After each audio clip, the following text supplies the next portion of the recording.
like this whole podcast has really just been about that, right? The confidence Yeah. that you need to have to believe in yourself, right? To take a chance in yourself. It's like, oh, what do you want to do? You know, what are you going to do if you don't go into, if you're not pre-med? And you're like, I don't know, but I have the belief in myself. I have confidence in my future self that it will work itself out. And I think that is such a powerful thing to be able to say and mean, to say and mean it. And mean it. Yeah, that's a huge thing. And like I can say in college, I mean, I would say it, but I was definitely very shaky in my confidence. When I thought about my post grad life, I was like, what am I going to do?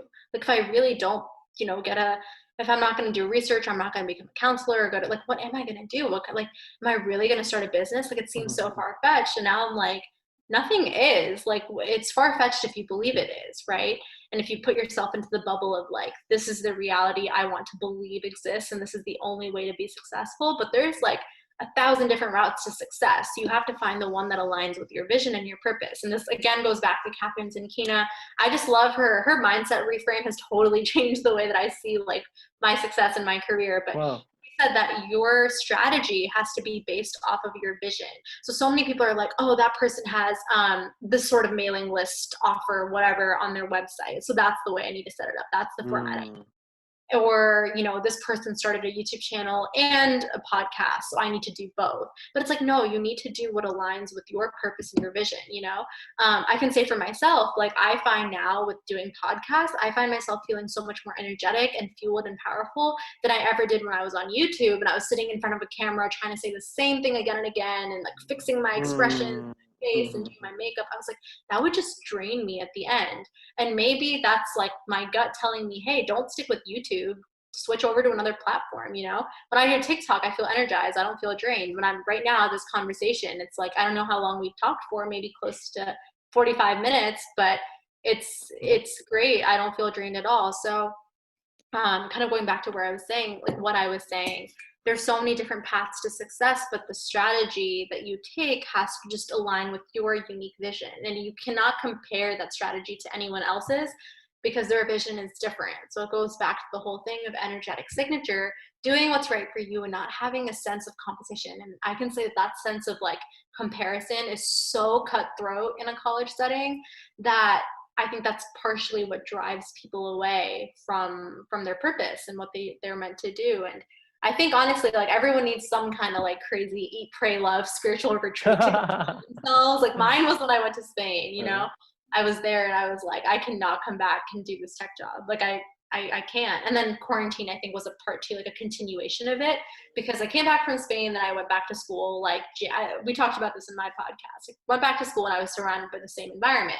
Kind of went back to square one where I was like, oh, maybe I should be applying to those jobs. Like that is what's safe. My mindset switched back. And then soon enough, quarantine hit within like a month and a half of me being back. And I was like, nope, no. Remember what you told yourself in Spain. Remember what, Elizabeth did in Eat, Pray, Love. Remember like all of those scenarios and just go after what you want, because the universe will not fail you if you're going after what you want. It will always have your back. I highly believe that. I believe it too, my friend. I sincerely believe it too. And Nista, I completely agree with everything that you just said.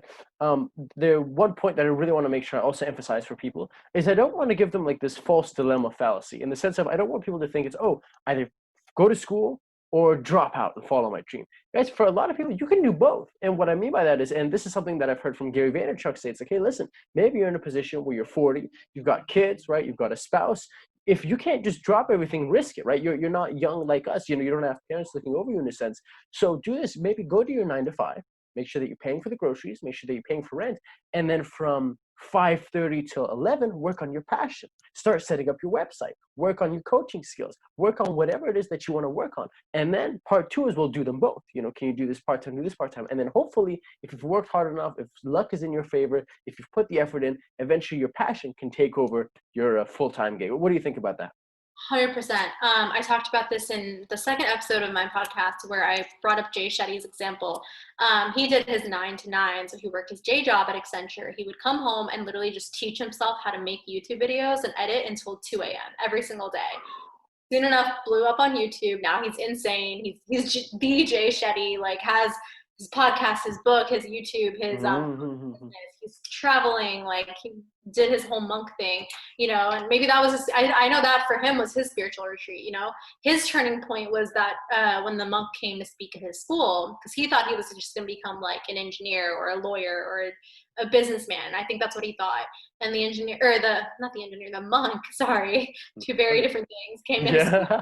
That was his turning point when he was like, wait. And then he did his whole like retreat. He was there for 3 years, and then he came back and he did his 9 to 9, and then he did the side stuff, and that took over. YouTube took over, and you know, he is where he is now through that.